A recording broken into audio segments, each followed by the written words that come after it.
Good evening. Welcome to Bizworld.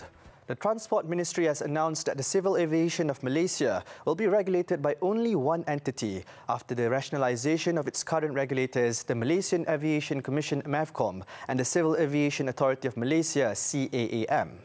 This decision was made in Cabinet meeting on December 11th.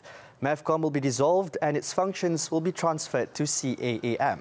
This rationalisation initiative of its regulators of civil aviation not only optimises human capital and existing financials, but also increases governance and service delivery. The move is also in line with the government's policy to rationalise the public sector.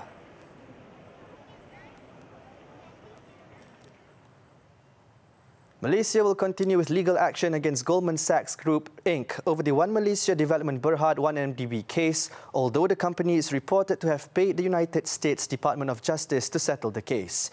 Finance Minister Lim Guan Eng said he had contacted the Attorney General's chambers and was informed that the case is expected to be heard in the middle of next year.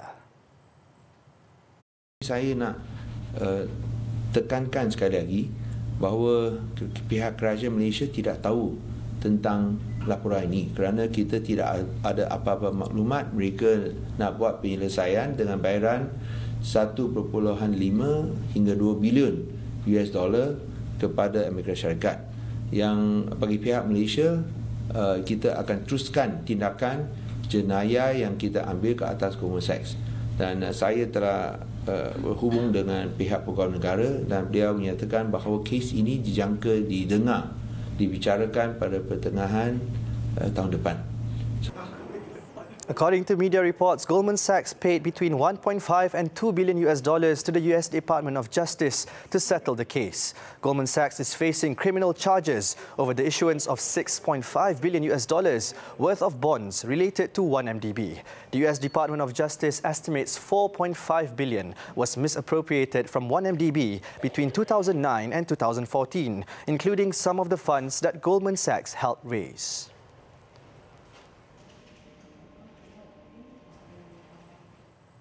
Meanwhile, the Finance Minister said that the government will stick to its initial 4.8% gross domestic product GDP growth target for 2020, despite the World Bank having revised its forecast to 4.5%. We will stick to our target, and it will depend on our growth performance, economic growth performance for 2019. So I'm sure if we maintain our growth target of 4.7% for 2019, likely we'll maintain our 4.8% target. If that target is not achieved, then of course then we may need to have a look at it again. But at the moment, I think we are still on track. The World Bank has revised Malaysia's GDP growth forecast for 2020 to 4.5% from its earlier prediction of 4.6%. This was due to weaker than anticipated investment and export growth in the third quarter of 2019. In its Malaysia Economic Monitor 2019, it said that subdued trade prospects and increased uncertainty have weighed on business confidence and investment intentions.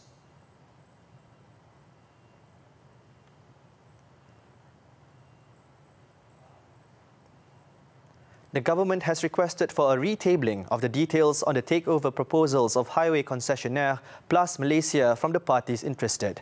Works Minister Baru Bian said this was requested by the Prime Minister Tun Dr. Mahathir Mohamad himself during the discussion among cabinet members recently to ensure a proper review of the information before any decision is made.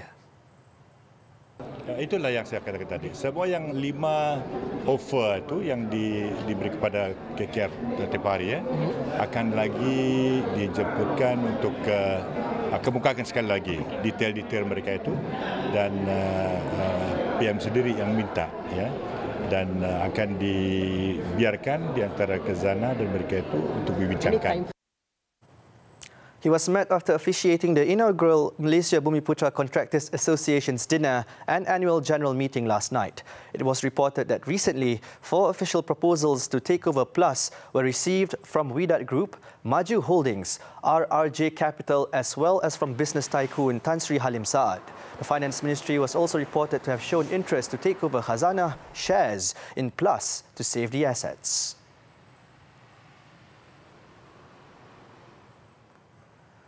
That's all the time we have for Bizworld. I'm Arif Subhan. Thank you for watching and keep tuning in to TV3. Skandal 1MDB, Malaysia teruskan tindakan undang-undang terhadap Goldman Sachs. Sindiket edar dadah guna khidmat kurier tumpas. Kerana rasuah, magistrate didakwa atas 8 pertuduhan. Nantikan laporannya jam 8 malam ini.